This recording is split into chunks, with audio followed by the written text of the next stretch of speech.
start off this program.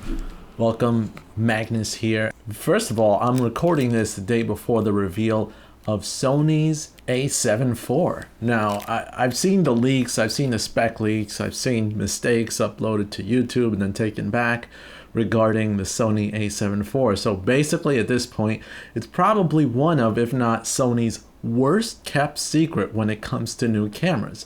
Now, if you're new to my channel, consider subscribing if you like to talk about DSLR mirrorless cameras specifically for video.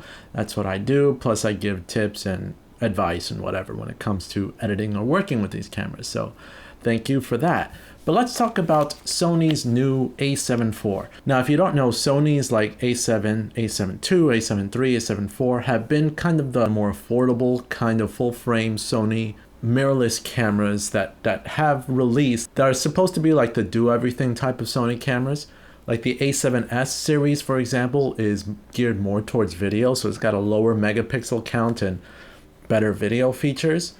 And the A7R series is more towards photos, which means higher megapixel count and a real emphasis on what you can do with the photos.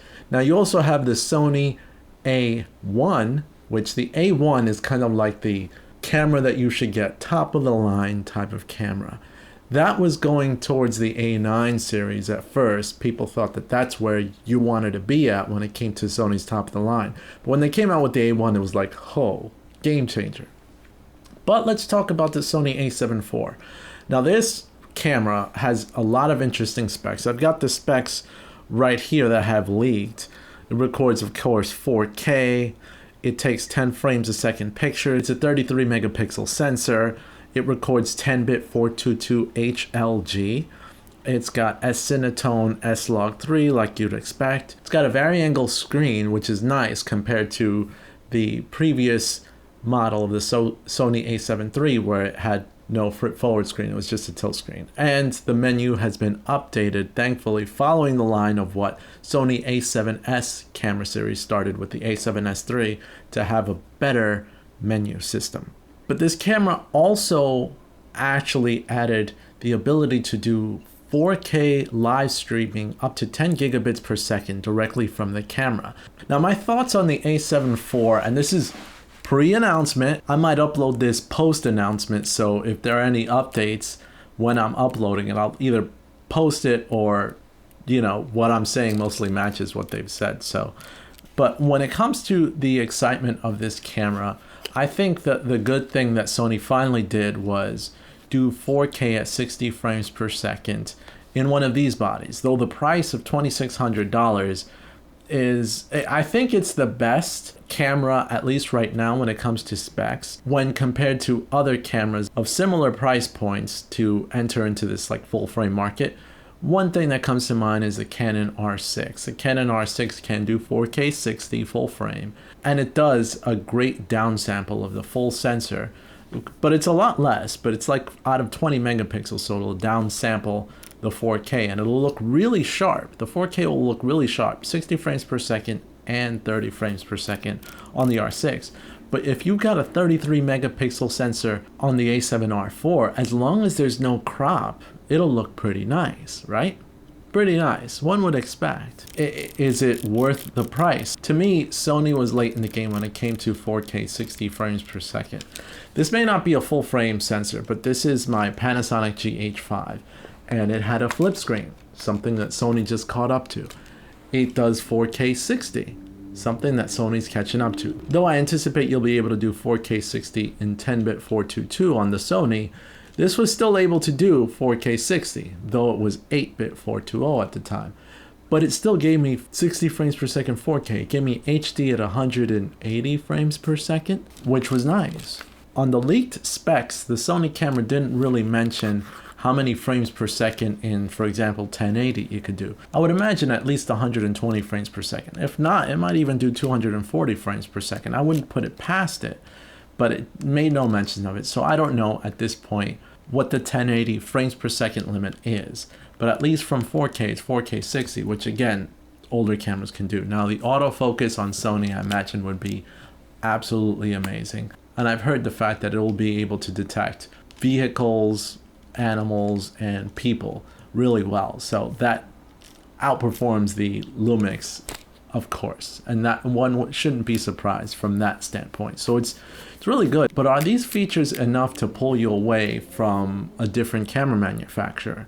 Probably not. But if you're already in the Sony world and you're looking to upgrade what you have, say you've got an A7C, or say you got like the A6500, moving up to the Sony A7IV is an interesting buy. Would I recommend it over the A7III?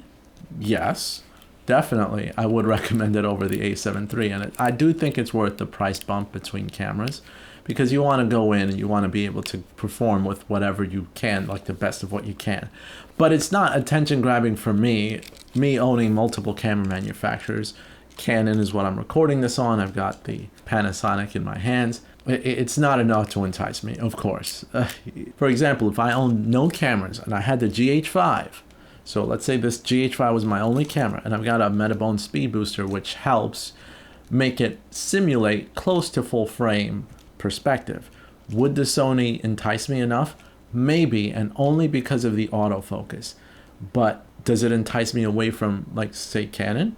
Like, if I didn't have any and I would go to Canon, yeah, I think I would consider Sony.